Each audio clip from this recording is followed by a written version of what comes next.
조성주 후보님 발언 듣도록 하겠습니다.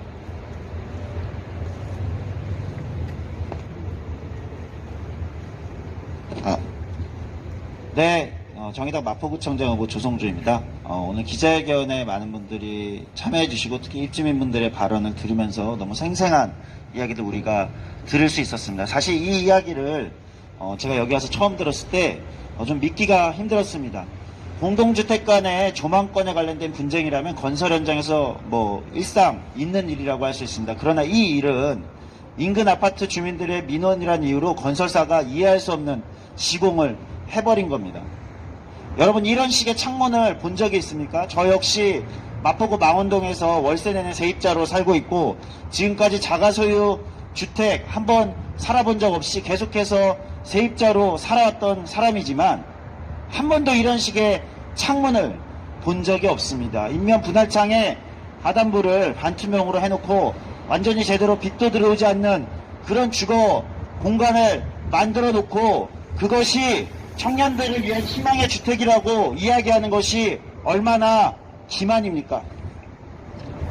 이렇게 완전히 공간을 분리해서 아예 여기 청년주택에 사는 특정 입주민들은, 임차인들은 밖을 볼 수 없게 분리해버린 이것을 무엇이라고 불러야겠습니까? 저는 한 단어를 알고 있습니다. 바로 폭력입니다. 이것을 폭력이라고 부르지 않으면 우리가 무엇이라고 부르겠습니까? 어떻게 여기에 살고 있는 청년들은 마치 밖을 보지 않아도 되는 투명인간처럼 취급해버릴 수 있단 말입니까? 묻고 싶습니다. 왜 이 청년들은 특별히 보이지 않아도 되는 사람입니까? 프라이버시를 지키고 싶은 것이 어떻게 인근 주민만이 아니라 이 청년들은 그 대상에서 제외되어야 합니까? 커튼을 치고 블라인드를 다는 것 같은 상식적인 해결 방법 대신 청년들의 창을 없애버리겠다는 발상을 할 수 있습니까? 더 붕괴스러운 것은 이 결정을 한 주체가 서울시라는 것입니다. 서울시가 이 사업으로 이랜드에 온갖 특혜를 주고 있습니다. 서울시와 이랜드의 협약서를 보면 건물 용도를 변경하고 용적률을 대폭 완화하는 혜택을 주고 8년 뒤에는 분양을 할 수 있게 했습니다. 뿐만 아니라 이랜드 측이 투자법인을 만들면 차입한 자금의 이자를 시의 재정으로 지원하기도 했습니다. 그런데 서울시는 인근 아파트 주민들과 소위 합의라는 걸 했다고 합니다.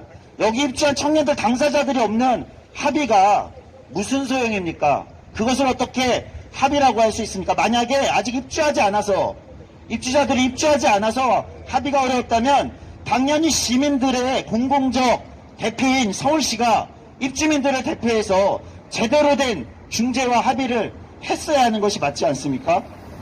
그래서 분명히 말씀드립니다. 서울시의 이 무책임한 행정 분명히 비판받아야 합니다.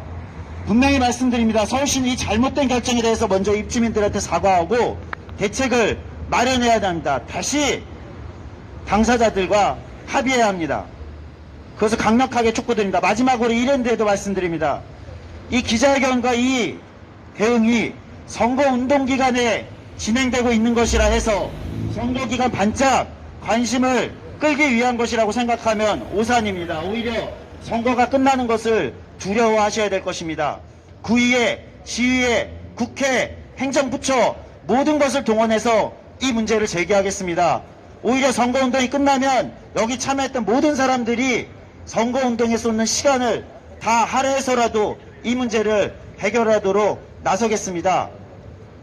지금 벌어지고 있는 이 청년에 대한 혐오, 무시, 그리고 무책임한 행정, 이것에 대해서 우리가 함께 계속해서 연대하고 투쟁했으면 합니다. 감사합니다.